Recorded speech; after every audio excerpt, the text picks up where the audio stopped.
Welcome to the I'm Book podcast. I'm April O'Leary, and this is the YouTube version of our podcast. To get the audio version, you can hop on over to Spotify or anywhere that you consume audio podcasts.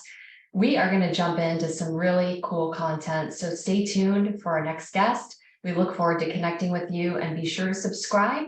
And to start your author adventure, hop on over to o'learypublishing.com, where you can map out the entire process and see what writing a book would look like for you. Let's get started. Welcome back to the I'm Booked podcast. I'm April O'Leary, and I'm here today with John Cordero. I'm so excited. He's the author of The History of Miami Hip Hop, the story of DJ Khaled, Pitbull, DJ Craze, and other contributors to South Florida's scene.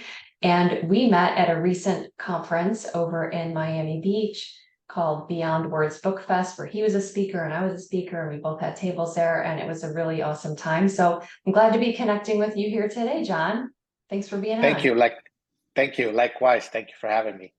You're welcome. So, I love hearing about author stories, and for me, the book is one part of the story that an author has to share, but the backstory to the story is what I love the most, and it's where I love to start, because every author brings their own experience to the table. I mean, I could never write the history of Miami hip hop. I don't know anything hardly about Miami hip hop, but you do.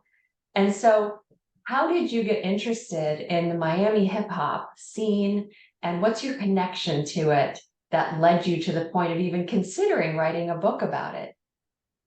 Right. Well, it all started back in the early 90s, high school years and beyond, where I developed a love and a never-ending, obsession, to put it mildly, with hip hop culture in general. Hip hop is a culture that has many elements within it, and there are four universally recognized elements, which would be MC or rapping, DJ, or turntablism, graffiti or street art, and dance or breaking, sometimes called breakdancing. So I dabbled in all of those. Some I was more proficient than others. Obviously didn't make it to the next level, the professional level, as so many other artists that also started out just being fans. Everybody starts out as a fan. And so what I did was then I founded and published a local hip hop magazine called the Cipher. And that was basically chronicling what was going on in the city at the time. It was the late 90s, an era where Miami hip hop was still sort of underground, but coming out of that underground shadow, it was being recognized across media. And there were big developments happening down here as far as music industry conferences and artists coming out to perform, and the city being recognized as having its own homegrown talent.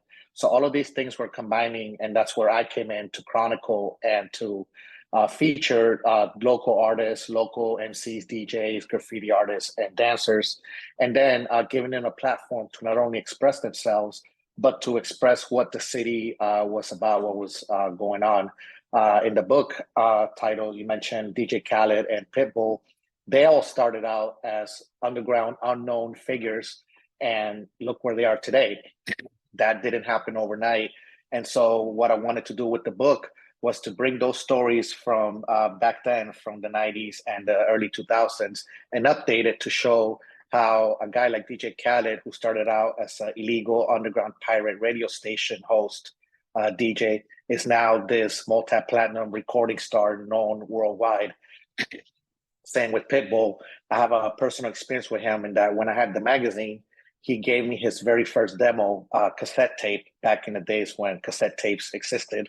And he was totally unknown. He was just starting out, and he gave me his demo, and we reviewed it and printed it in the magazine. And then, of course, look who Pitbull is today. So that's just two very small examples of all the vast talent that was developed in Miami. And my mission was to feature and chronicle not only those famous artists, but also other artists that didn't achieve that level of fame, but still nevertheless contributed to the development of the Miami hip hop scene that we see today. Beautiful. I love that example. I find that fascinating. And you said that you dabbled in all four. Which one of the four was sort of your strongest or most, the one you were most interested in yourself personally? Yes, I would say graffiti. Spray painting back in the 90s. Also in Miami, there were, and this is mentioned in the book, there were outdoor graffiti galleries that we call penance, short for penitentiary. It's a local slang word. The very first one was an abandoned, uncompleted penitentiary that became an outdoor graffiti art gallery museum. If some of the listeners have been to Wynwood, here in Miami, you'll see giant murals, world famous artists, and just mind blowing artwork. That started here in Miami also back in the late 80s, early 90s, where abandoned buildings throughout the city were taken over by graffiti artists and also developed into galleries, outdoor galleries. So I lived close to one, about 5 blocks away at the time. And so I would go there pretty much every day and just paint, express myself. I didn't stick with it to become, again, like one of these internationally recognized graffiti and street mural artists that you see in Wynwood and other places throughout the country and the world. But that's the one that really captured me, captured my imagination. I still have my old black books, drawings from high school and those years. And so that's the one that gave me the tool to express myself. And then, of course, actual writing. Graffiti writers, artists call themselves writers because they write their names on walls. But then I became a writer, a traditional pen to paper, typing on the computer type of writer. And that's where the book comes in. Yeah, well, maybe that needs to be the fifth area of pop that you're defining now. Right. There's been always discussion about other elements of hip hop. Some would say getting knowledge. Some would say fashion. The way to dress, slang, the way to speak. Giving all kinds of different religious kind of movements that influence hip hop culture as well. So those will be also additional elements. Some would consider them. I love that. So now how did you bridge into writing yourself? Like, did you always have a talent for writing, or was it something you just discovered was a gift? Yeah, I would say I discovered it on my own. I always loved reading since I was a kid. I loved to read. And so eventually in high school, I just started writing short stories. I was one of those kids that wrote and read for fun, which is the opposite of pretty much every high school kid that hates reading What and did you writing. read? Can I ask, what did you read then? What were some of your favorites? Yeah, I remember being assigned in English class books like Voltaire, Candide was a favorite one of mine. Uh, Madame Bovary, I like that one. Heart of Darkness, um, and then other books that I picked up along the way that weren't assigned in school, but books like Spider Town by Abraham Rodriguez was very influential. And then, of course, later hip hop books started coming out, books about graffiti, like subway art, spray can art, other books about hip hop itself, all kinds of biographies by famous and not so famous rappers and DJs. So it was just a constant, never ending quest to read more about the culture itself. And then that inspired me to start writing. And when I put out the magazine, I had no editor. I was the editor. So I was editing my own writing, which is probably not the best thing to do when you're starting out writing, to edit your own writing. But it was the point where I didn't know Got to do any though, right? editors. Yes. So, The I mean, main thing.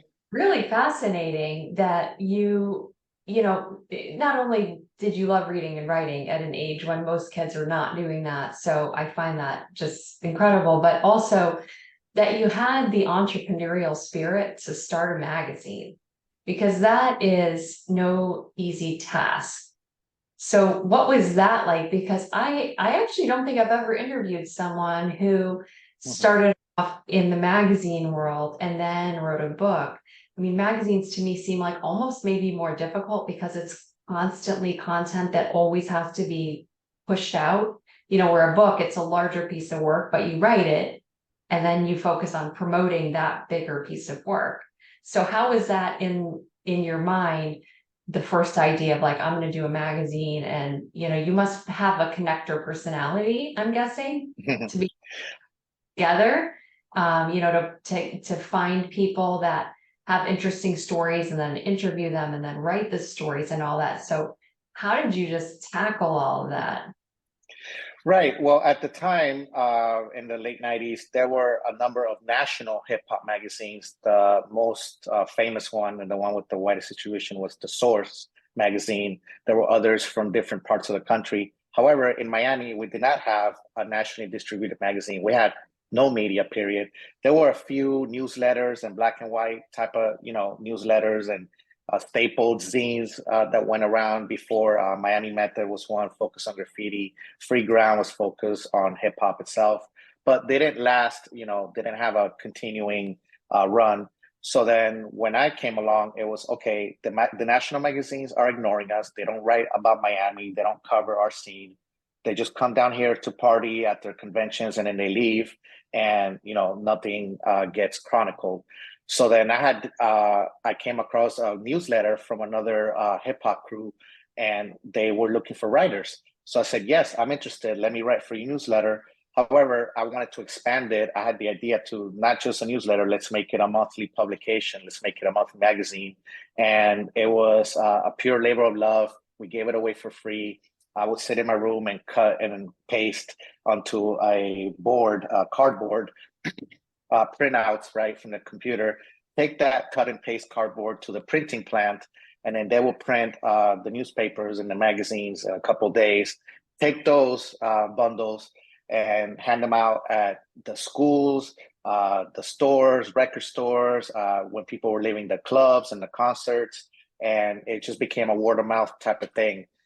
Put it in different establishments. Then I went out, me and the staff would get sponsors, local businesses, barbershops, record stores, clothing shops, to advertise in the magazine. The money that they gave us to advertise is the money that we used to pay for the printing. So again, we were all 20, 21 years old, still living at home, no concerns about bills and rent, etc. So it was a pure labor of love. It's that time in your life where you're just so inspired and motivated because you're not worried about anything else. There's no kids, there's no, mortgage, there's none of that. So it's all your energy and your passion and goes into, this labor of love, in my case, the magazine. And after a while, then it started getting more recognized. Like I mentioned, artists were giving us their tapes and their records to review, and then we were getting in free to all the clubs and the parties and the conventions. It all grew, from starting it in my bedroom until this magazine that was getting more and more recognition. And then, unfortunately, of course, as I mentioned, us being kids, not knowing anything about running a business, not having taken any financial literacy business courses. I write about in the book how one of our artwork that we featured was stolen by another magazine because we were not incorporated. We didn't have an LLC.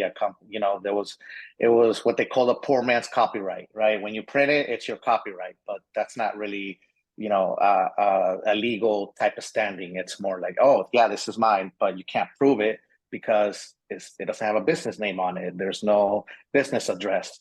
Right. So those kind of things led eventually to the downfall of the magazine, unfortunately. It's amazing that as a young kid, I have kids now that my oldest daughter's 22 and my middle's 20 and my youngest is 16. And to just think that, when you're that age, like you said, you don't have a mortgage, you don't have kids, not everybody's in that situation, but, right. In general. Yeah. In general. Yeah, if we're generalizing here. And to just know like the world's your oyster and it's almost like ignorance on fire, right? Right. We just do all kinds of things. And then, I've done that too, even in my own business. And I'll say as a middle-aged person where I've had potholes that I didn't realize. And then you end up in the bottom of them. And then you're like, oh crap, I didn't know I needed to do that. And then you learn to do that. Right. So right. they're hard lessons for sure. So I'm sure that was a hard lesson for you, having put so much time and labor of love into all of that, and to watch some, explosion happen that basically took the magazine to its end. But if I can guess, like a lot of times when we hit those dark periods, then light emerges, and then we look back and we're like, well, thank God that that happened, because then the next chapter, this happened. So what was your next this happened after the magazine sort of ended for you? Right. So the magazine ended, I would say around 2000, 2001. And then after I was burnt out, and we all were burnt out, there was a lot of fighting, a lot of arguing, a lot of passive aggressive behavior that pretty much, again, in general, most young people at that age engage in, including us.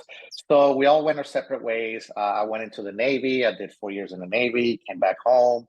And then when I was back home, I got the inspiration of, oh, there should be something, some kind of book, because again, a lot of other books were coming out.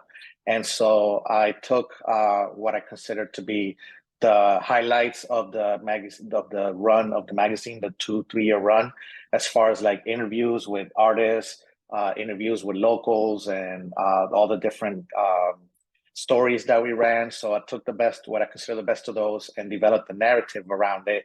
So I put my personal story and then the interviews and the stories from the magazine into one whole book, which self-published in 2017.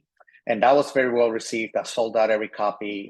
It was amazing to print. I came out of pocket for everything. No company. I did everything on my own. Again, editing my own writing, which I'm determined to not do again with this book. The history of Miami hip hop was edited by professional editor. So I really appreciate that. I don't consider myself a professional editor. So that's why I emphasize that. I think writers need good editors and editors that care about the writing. So going back a little bit. So yes, I self-published this book, very well received, sold out every copy. And then that book led to the opportunity to sign with Microcosm Publishing, which took that self-published book and made it an abridged, shorter version, and released the history of Miami hip hop. And that one was also very well received. Just a personal highlight for me, I was in London earlier this year, just visiting, vacationing, and I had no idea that my book was for sale overseas in London. I walked into a record store in Shoreditch, for those that have been to London, and there it was. There was my book for sale, and I couldn't believe it. That was such an amazing feeling, because again, I had no clue. They didn't tell me that the book was being sold overseas. So that was great. I'm sorry. Sorry, did you take a picture of yourself holding the book in London in the record store? Oh yes, I did. I Of would be course, rushing yes. up to the cashier and say, "This is me." Yes. And then they did the whole Instagram thing. Oh, I signed the copies, and oh, they put it on, to promote it, to get people. What I was told is that the book was selling some copies, so that was even better to know. But yeah, so that's been the journey, is going from a self-published magazine to a self-published book to now a book published by a publisher, nationally and internationally. And so now I'm just working on the next step. That's amazing. So your adventures of magazine publisher to self-publisher, as your own editor, to getting out and marketing your book, that process for you, through that process, you were able to attract your next publishing opportunity. Is that correct? Yes, that's So, correct. so you were approached by Microcosm Publishing. Well, not Or exactly. were you at the stage where you were looking for a publisher and you were wanting to retool the book? Yes, correct. I was looking for wider distribution, a publisher that would take that on. And so they had an open submission process, and I submitted my proposal, etc., and they picked it. And the book is, it's here.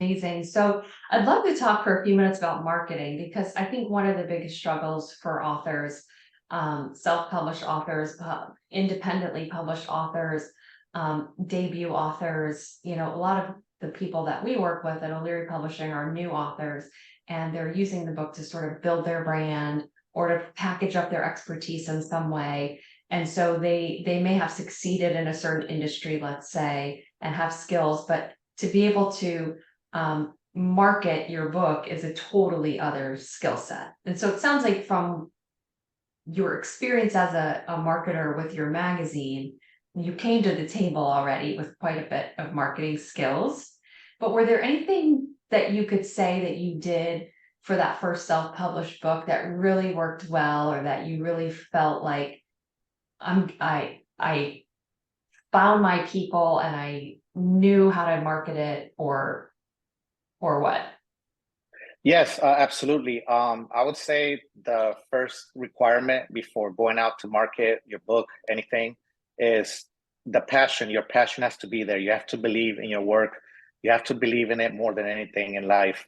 And that passion, that self-belief, that confidence in your work, in your book, is what's going to push you when you go out and promote your book. Whether in my case, what I did was I would walk in with my self-published book into bookstores, record stores, flea markets, any type of gathering that had anything remotely to do with my book subject, which was a book about hip hop in Miami. So again, a book. So I'm going to every bookstore. It's about hip hop. So I'm going to all the record stores. It's about Miami. So I'm going to like Miami events, So anything that get in where I fit in is what I was doing. And again, that belief of this is my book. I wrote it.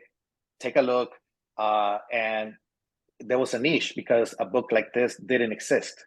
So that's another key thing, is that there's millions of books published every year, but find your niche as an author, as a or a publisher, into what kind of material, what kind of books you want to release. So again, I found my niche as a writer about hip hop, about Miami, and about the culture in general. So that's what allowed me to go into all these establishments that I knew no one, I didn't know anything. I just walked in, I sold my dream, I sold my book, and there's many different ways. Some of them took it on consignment, some of them bought wholesale copies right away. Some of them, oh, just leave a display copy, let's see what happens. And a few of them said, no, we're not interested. And that's all fine. Like, not everyone's going to be interested, not everyone's going to buy your book outright, but there's all kinds of different ways. Social media, a lot of people like emphasize on it. I believe it's better to be face to face, to go outside, as you know, as kids and people say now, go outside and talk to people face to face, show them the physical book, show them, let them flip through the pages. And that way you can create that connection.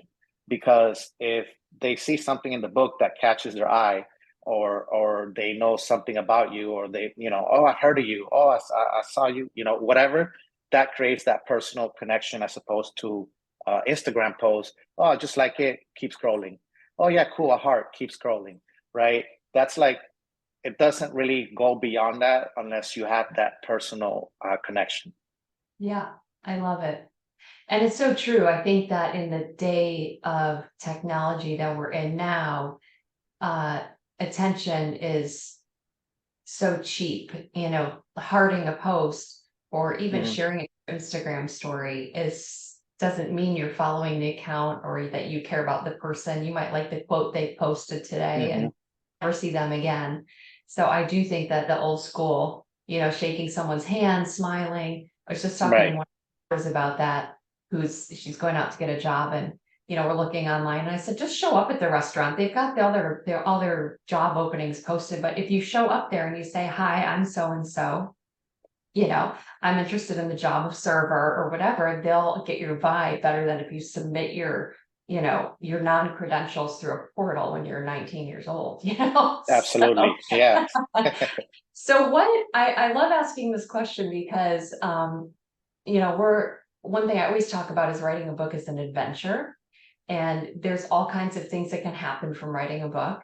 And for you, what's been the most surprising or exciting thing that's happened since your most recent book it doesn't even have to be the most recent version, self-published version, something that a person you met or a door that opened or something really like that you could have never predicted that happened?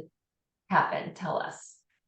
Well, I'd say where we met at the Beyond Words book fair. That's another thing I forgot to mention.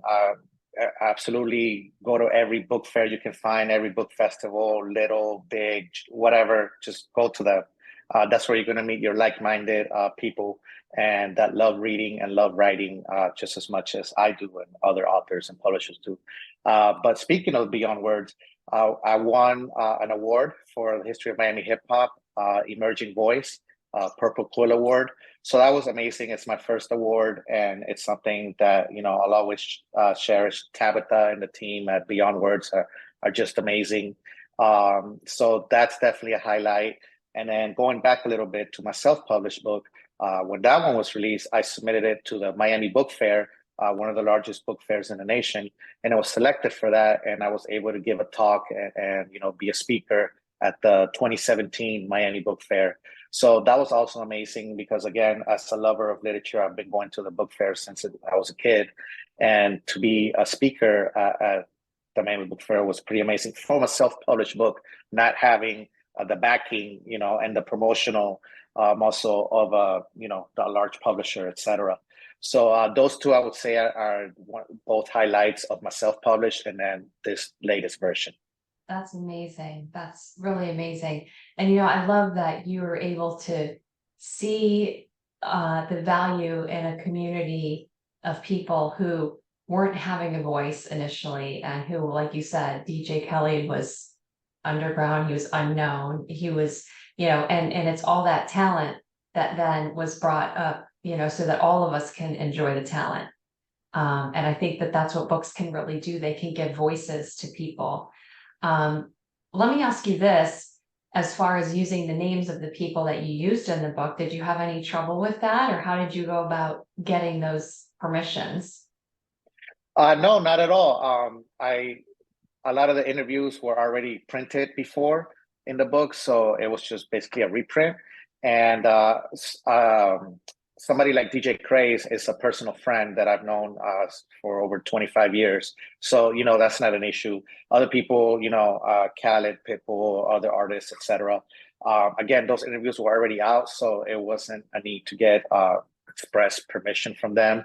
And basically photographs and song lyrics, things of that nature, always give full credit, full copyright, whatever publishing, and all of that is very important when you're dealing with quoting song lyrics and reprinting photos that someone else took, right? So so far so good.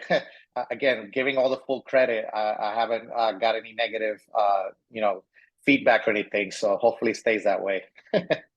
Well, so you mentioned at the beginning that you have something else in mind, another book possibly coming. Have you started working on another book yet? Yes, so I'm currently working with DJ Craze.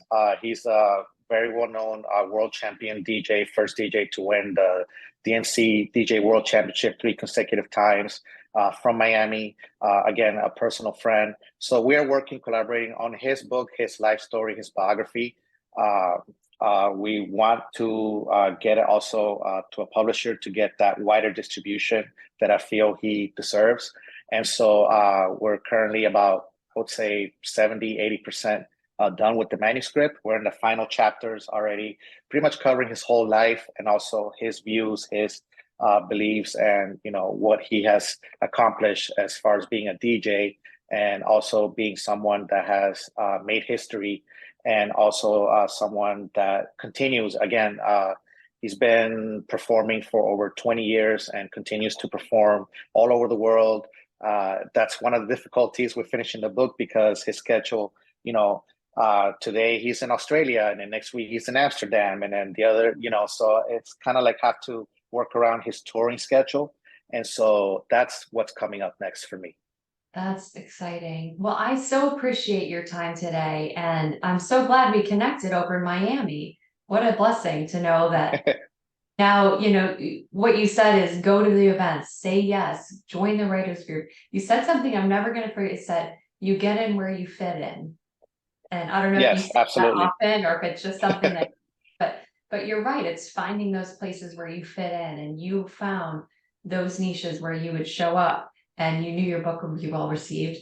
And I think it's so important for an author to realize that, your book and where your book can show up, let's say in a music store, or on a DJ table, or, all of the places you mentioned, it's totally different from an author who's writing about, leadership, let's say, or an author who's writing about grief, or an author who's writing about, any number of things. So it's like finding those places, because I know that you said that there are times you get rejections, and that's just the way it is in sales, right? I Right. mean, Yes. in the form of a book, but you get a lot less rejection when you know where to show up. And I think that that's Yes. what's cool, is that you found all those like-minded people, and then you offered them something that you knew that they would want. And that's really exciting. So I've really enjoyed our time here, and I recommend everybody check out John's book, The History of Miami Hip Hop, the story of DJ Khaled. I'm saying Khalid, but is it Khaled? How am I saying Khaled. it every time? He says Khaled. Khaled. DJ Khaled. Listening to this, I doubt he will, but if he does, I apologize for mispronouncing your name 8 times. But I can pronounce Pitbull It's fine. and DJ Praise and other contributors. And I will link the Amazon book link in the show notes, and I will link your website. Where's the best place for them to connect with you? Yes, so they can follow me on Instagram at Omen305, OMEN305, and can message me there. I can purchase the book directly via Amazon or through Microcosm Publishing page as well. Perfect. And do you sell signed copies, or just it just so happens if you happen to be in London or in the UK? Yeah, exactly. Copy? Catch me somewhere in the world, in Miami. I'm actually going to be traveling again to Europe soon, so maybe over there. There you go. All you need to do is buy a ticket to Europe, and you can get a signed copy through Miami Hip Hop. Or come No down to problem. Miami. No problem. Yes. So, well, thank you so much for your time. This has been wonderful. You're clearly a talented writer with so much to offer, and I'm sure that Miami is very proud to have you as part of the city to offer something unique that no one else has offered before. And I look forward to the new book coming out. So hit me up once it's out, and we'll do another interview. Yes, we'll do. Thank you Have so a- much for having me. You're welcome. Have a great day. Thank you for being part of the show. You too. Thank you. So this has been another episode of the iBook Podcast. I'm April O'Leary signing off. Be sure to hop on over to o'learypublishing.com to start your author adventure and see what writing a book could do for you in your profession, in your career, and what doors it might open. We thank our guests for being a part of the show today, and be sure to subscribe to podcasts here on YouTube. We look forward to serving you and helping you get your book out into the world.